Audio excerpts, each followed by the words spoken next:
Gue banyak banget dapat pertanyaan dari kalian. Kok kalau gue punya uang 3 juta, punya uang 5 juta, punya uang 10 juta, itu bagusnya investasi di mana sih sebenarnya?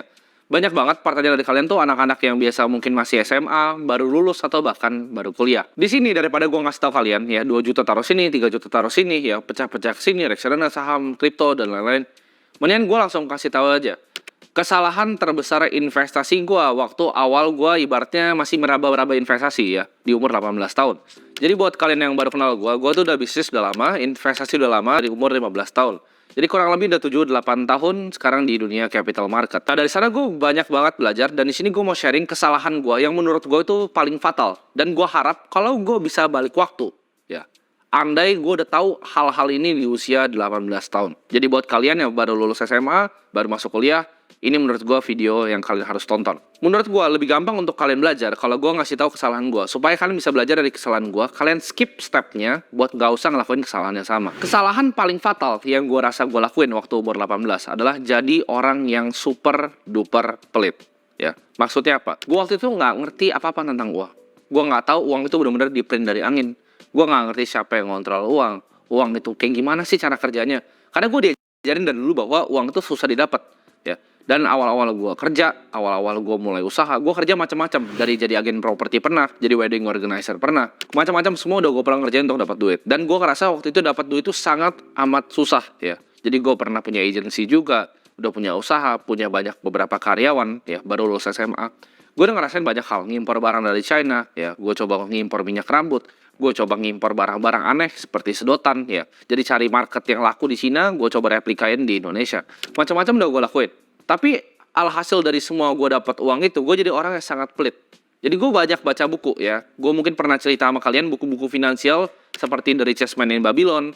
Gue juga pernah baca The Millionaire Next Door ya kan. Gue juga baca Simple Path to Wealth. Jadi diajarin di situ untuk jadi orang yang frugal gitu. Kita harus menghemat, dan menghemat. Nah ini mindset yang ditanamin gue karena gue mau cari uang sebanyak-banyaknya dan gue hemat sebanyak-banyaknya untuk gue bisa berinvestasi. Tapi gue akan kasih tahu kenapa ini adalah mindset yang justru salah. Dulu gue mikirnya ya, konsep yang selalu diajarkan adalah invest di misalnya index fund ya. Kalian mau financial advisor di Indo, mau financial advisor di luar negeri, pasti sarannya sama. Kita berinvestasi dengan saham yang fundamental baik, kita berinvestasi di reksadana indeks atau index fund kalau di Amerika, biasa disuruh belinya S&P 500. Kita dibilang kalau kalian nabung kayak gitu rutin ya, kita nggak pergi beli kopi Starbucks, kita bikin kopi sendiri ya. Kita bikin kopi sendiri cuma 4.000 modalnya, kalau ke Starbucks itu 40.000. Mungkin nanti di umur 40, 50, 60 tahun kita akan menjadi kaya yang mungkin punya uang 10-11 M lah. Itu adalah konsep yang tertanam di otak gue ya. Gue mau jadi kaya, gue mau punya dana pensiun ya 4% rule 25 kali dari pengeluaran tahunan. Pada nanti gue umur 65 tahun begitu. Jadi gue bisa pensiun dengan nyaman. Jadi gue ekstra pelit tuh. Gue umur 18, 19 bahkan sampai umur 20 tahun.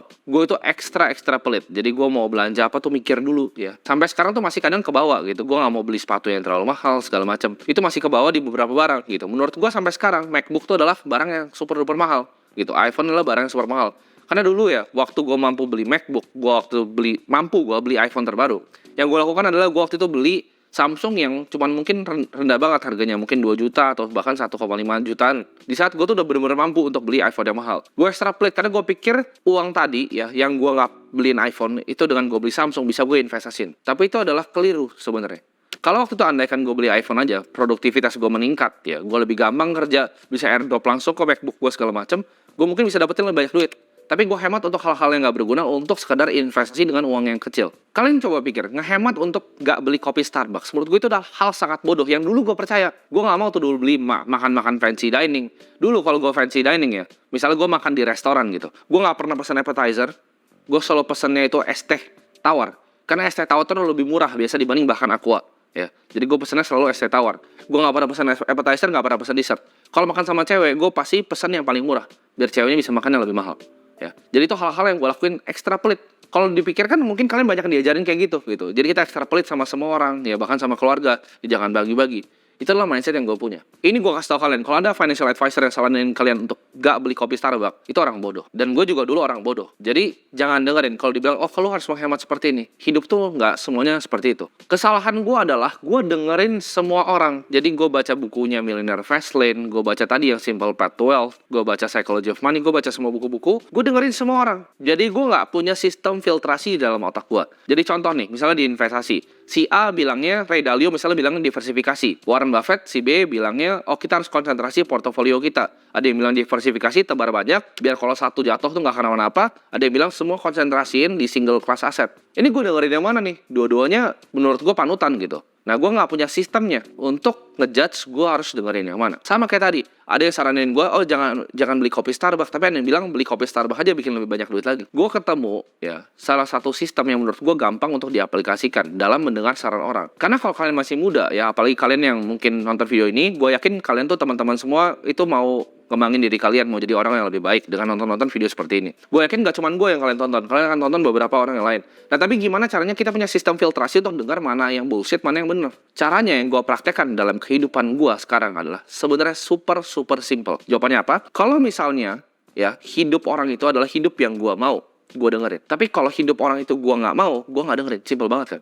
Jadi kalau misalnya kayak ada yang bikin buku nih ya, atau misalnya ada yang ngajarin tentang reksadana, oke kita financial freedom, terus lu lihat hidupnya ya, lu pikir-pikir baik-baik, apakah hidup yang gue mau seperti dia atau tidak? Kalau jawabannya tidak, nggak usah dengerin dia, nggak usah dengerin financial advisor itu. Kalau misalnya dia ngasih tau, oh kita begini ya, misalnya kita pakai asuransi yang ini, kita pakai reksadana ini, tapi kalau lihat hidupnya, oh kayaknya gue nggak mau deh hidup cuman kayak gitu, jangan dengerin. Tapi kalau kalian lihat, oh ini orang hidupnya gue mau mimik deh, kayaknya dia cocok nih, dia apa yang dia omongin sama yang dia lakukan sama, ya udah dengerin orang ini. Jadi simple ya. Apakah hidup orang itu adalah hidup yang kalian mau? Makanya kalau gue baca buku, yang gue pertama lihat itu adalah autornya atau penulisnya. Penulisnya itu siapa? Jangan buku ngajarin cara jadi kaya tapi orang yang nggak kaya. Bukunya ngajarin sukses tapi dia sehari-hari naik Nissan Juke gitu. Gue gak mau dengerin karena gue gak mau hidup seperti dia. Ya ini balik lagi ke masing-masing ya. Jangan samain yang apa yang gue mau sama apa yang kalian mau. Kalau misalnya hidupnya itu santai-santai gitu, ya mungkin bisa pensiun umur 60, mungkin begitu umur 45 gitu bisa beli BMW, naik juga udah agak susah gitu kan, mau ngebut nggak bisa. Itu hidup yang kalian mau ya go ahead, tapi itu bukan hidup yang gue mau. Setelah gue decide gue mau belajar dari orang-orang yang gue mau contek hidupnya, hidup gue berubah. Jadi gue ngefilternya gampang, oh ini kayak gini, apakah gue mau jadi ya? Enggak, gue gak dengerin. Gue gak mau jadi orang yang umur 50 tahun itu baru bisa beli sport car gitu. Nggak ada serunya lagi hidupnya. Menurut gua ya, dan values hidup gua adalah hidup itu singkat. Kalau kalian pernah lihat ya, kita hidup tuh berapa lama, itu dibagi dalam mingguan dan dikotak-kotakin. Hidup tuh super singkat. Kalian bahkan nggak figure out, rasanya kemarin baru tahun baru, sekarang udah mau dekat-dekat akhir dari kuartal 1. Gitu, begitu kalian nonton video ini. Hidup tuh super amat cepat. Dan gua rasa kita cuma only get one spin at life gitu. Masa sih kalian mau naik sport car umur 50 tahun? Masa sih ada satu profesor yang doktrin, oh anak muda itu nggak bisa kaya. Kalian tahu dari mana anak muda itu nggak ada yang kaya? Apakah kalian yakin anak muda gak ada yang kaya? Kalian cobalah ke Bali, cobalah kalian ke Dubai. Kalian buka pikiran kalian, mindset kalian, it's possible gitu. Ada anak muda yang bikin uang dari kripto itu lebih banyak dibanding yang kalian bisa mimpikan. Bahkan dengan umurnya lebih muda dari gua. Mereka di Bali santai-santai trading dari Bali. Ada juga orang-orang kaya di Dubai yang kayak gitu. Dengan kekayaan yang kalian bahkan nggak bisa bayangin. Jadi kalian tinggal pilih, kalian mau menjadi hidup yang investasi yang berhemat itu ya, dengan misalnya punya gaji 10 juta, coba sisihin cuma 4 juta, 5 juta ya, investasi di reksadana 7-8%, oke lah ya, kita benchmark return 7-8%, ya mungkin by umur 50 tahun kalian bisa pensiun cukup enak. Tapi apakah itu hidup yang kalian mau? 50 pensiun terus ngapain? Terus kalian di pantai gitu, santai-santai. Buat gue pensiun nggak ada, pensiun tuh mitos. Orang-orang yang gue mau contek hidupnya itu nggak ada yang pensiun. Kalian cari orang yang 60 tahun, yang misalnya punya aset management, dia punya fund, itu mereka masih kerja, masih seru, masih cari hal-hal baru. Gue sih nggak pernah mau punya pensiun gitu. Jadi konsep pensiun sendiri tuh nggak pernah register di otak gue, karena gue nggak mau kayak gitu. Kalian cobain aja santai-santai di Bali 3 hari. Bosan juga gitu, kalian di pantai santai-santai bosan juga di beach club. Orang-orang yang ngajarin kalian kayak gitu adalah orang-orang yang punya hidupnya average, rata-rata. Gue yakin kalian nonton ini kalian nggak mau jadi orang yang rata-rata. Gue nggak mau jadi orang average, yang cuman mungkin ya liburan tuh gue harus ngitung-ngitung budget segala macam. Gue nggak mau jadi orang kayak gitu. Gue mau kalau gue liburan hari ini, besok gue mau pergi besok. Gue mau makan di restoran ini, gue bisa makan di restoran ini. Gue mau beli mobil ini, gue bisa beli mobil ini. Gitu. Gue nggak mau lakuin hal itu di umur 60 tahun. Udah susah jalannya nanti. Kalian coba gini, kalian pernah dengar saying kan? Lakuin apa yang mereka lakukan, bukan apa yang mereka omongin. Contoh, Warren Buffett bilang dia invest di indeks S&P 500 ya kan. Cuman apa yang dilakukan sama dia? Stock picking kan sebenarnya. Dia pilih saham